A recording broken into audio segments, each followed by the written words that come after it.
नमस्कार दोस्तों, मैं डॉक्टर भानु श्रीवास्तव। किसी भी यात्रा का सबसे कठिन प्रश्न ये नहीं होता कि आपने क्या पाया। सबसे कठिन प्रश्न ये होता है कि आप अब क्या हैं। उपलब्धियां दिखाई देती हैं, लेकिन अस्तित्व भीतर घटता है। संसार उपलब्धियों की भाषा समझता है, आत्मा परिवर्तन की। जब मैं अपने जीवन को शांत दृष्टि से देखता हूँ तो ये दावा नहीं कर सकता कि मैं किसी अंतिम मंजिल पर पहुँच गया हूँ, किंतु एक बात निश्चय से कह सकता हूँ, मैं भटका नहीं हूँ। और जो दिशा मुझे मिली है वह मेरे व्यक्तिगत अहंकार की उपज नहीं है, वह गुरु कृपा का प्रसाद है।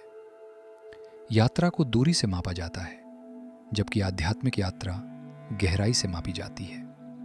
बाहर की दुनिया में हम आगे बढ़ते हैं, भीतर की दुनिया में हम उतरते हैं। यह उतरना ही साधना है। जब भीतर उतरने का साहस आता है तब पता चलता है कि हमारा सबसे बड़ा संघर्ष संसार से नहीं, स्वयं से है। अपनी इच्छाओं, अपने भय, अपने भ्रमों से। इसी संघर्ष में गुरु का महत्व प्रकट होता है। गुरु कभी अतीत नहीं होते। लोग समझते हैं कि गुरु देह के साथ होते हैं और देह के विलुप्त होते ही गुरु भी स्मृति बन जाते हैं, किंतु सत्य इससे भिन्न है। गुरु देह से नहीं, चेतना से जुड़े होते हैं। देह समय के अधीन है, चेतना कालातीत है।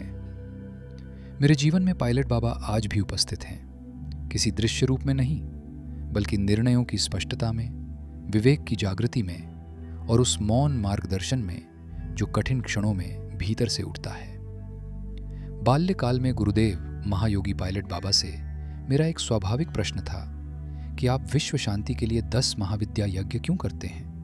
इससे विश्व पर क्या प्रभाव पड़ता है? तब उन्होंने मुस्कुराते हुए कहा कि आज इसकी आवश्यकता दिखाई नहीं देती, किंतु भविष्य में लगभग 30 वर्ष बाद इसकी अत्यंत आवश्यकता होगी, जब विश्व और पृथ्वी पर संकट होगा। तब मैं सूक्ष्म शरीर में उपस्थित रहूंगा विश्व शांति हेतु।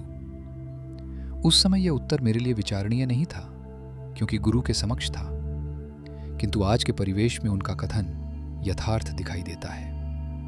एक महान योगी हमेशा अपनी दिव्य दृष्टि से जन कल्याण, विश्व कल्याण के लिए जीवन को दिशा देते हैं। आज भी अचानक भीतर से एक शांत उत्तर उभरता है। वह उत्तर शब्दों का नहीं होता, वह अनुभव का होता है।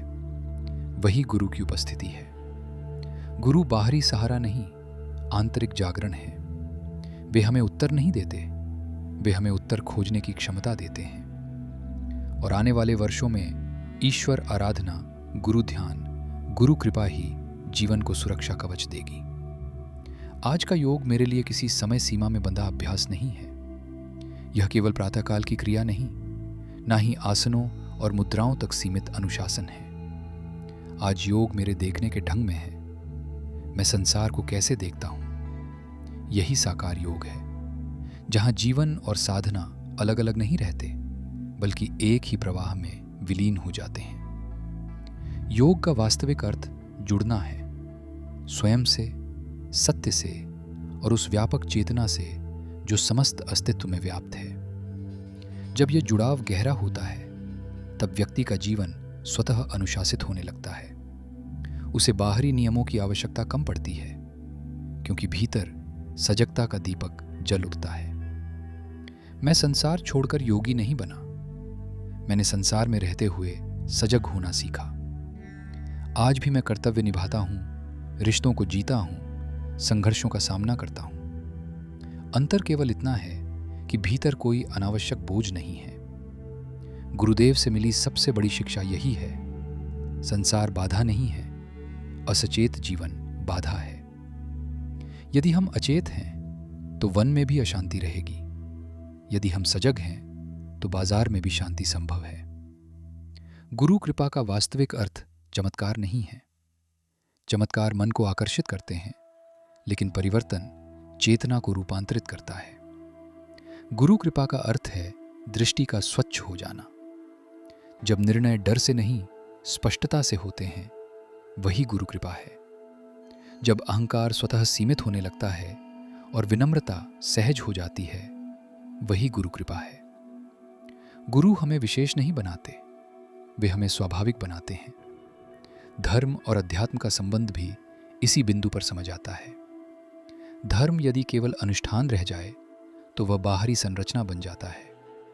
अध्यात्म उस संरचना में प्राण भरता है।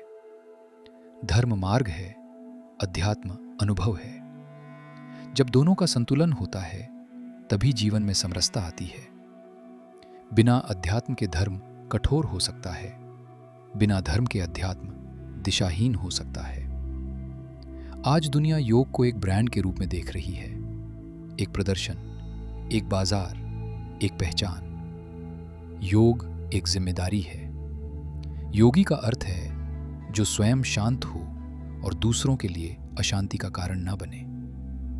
यदि योग हमें बना दे, दूसरों को छोटा देखने की प्रवृत्ति दे, तो वह साधना नहीं, सूक्ष्म अहंकार है। यदि योग श्रेष्ठता का भ्रम पैदा करे तो वह पतन की शुरुआत है। सच्चा योग व्यक्ति को कोमल बनाता है, संवेदनशील बनाता है। वह हमें यह समझ देता है कि हर प्राणी अपने संघर्ष से गुजर रहा है। करुणा योग का स्वाभाविक परिणाम है। जहाँ करुणा नहीं वहाँ साधना अधूरी है। गुरु परंपरा तस्वीरों से नहीं चलती, वह आचरण से चलती है। यदि जीवन में थोड़ी भी स्पष्टता, थोड़ा भी संतुलन, थोड़ी भी करुणा दिखाई देती है तो वह व्यक्तिगत उपलब्धि नहीं है, वह परंपरा की धारा है। यही गुरु दक्षिणा है। आज मेरी साधना कुछ पाने की नहीं है, पाने की इच्छा भी एक सूक्ष्म लालसा है। आज मेरी साधना है जो मिला है उसे विस्मृत न होने दूं। हर दिन अपने भीतर झांकना, हर दिन अपने अहंकार को पहचानना और हर दिन थोड़ा और विनम्र होना, यही मेरी साधना है। विनम्रता कमजोरी नहीं, वह जागरूकता की परिपक्वता है। सूक्ष्म दृष्टि से देखें तो मनुष्य का मूल संकट पहचान का है। हम स्वयं को उन भूमिकाओं से जोड़ लेते हैं जो अस्थायी हैं, नाम, पद, संबंध, उपलब्धियां। अध्यात्म इन आवरणों को हटाकर मूल प्रश्न पूछता है, मैं कौन हूँ? यह प्रश्न बौद्धिक उत्तर नहीं चाहता, यह अनुभवजन्य जागृति चाहता है। जब साधक इस प्रश्न के साथ ईमानदारी से बैठता है तब धीरे धीरे एक मौन समझ विकसित होती है कि हम परिवर्तनशील घटनाओं के साक्षी हैं, स्वयं घटना नहीं। यह साक्षी भाव ही मुक्ति का बीज है। जब हम साक्षी होते हैं तब सुख और दुख दोनों को देखने की क्षमता आती है। हम उनसे भागते नहीं, उनसे चिपकते नहीं। यही संतुलन जीवन को गहराई देता है। धर्म ग्रंथों ने इसे विभिन्न नामों से पुकारा है, समत्व, तितिक्षा, स्थित प्रज्ञता, लेकिन सार एक ही है, भीतर की स्थिरता। सामाजिक स्तर पर योग का अर्थ और भी व्यापक है। एक योगी केवल अपने लिए नहीं जीता, उसकी उपस्थिति ही वातावरण को प्रभावित करती है। जब व्यक्ति भीतर से शांत होता है तो उसके संबंधों में स्पष्टता आती है, उसके कर्मों में जिम्मेदारी आती है। समाज परिवर्तन बड़े नारों से नहीं, व्यक्तियों की चेतना से होता है।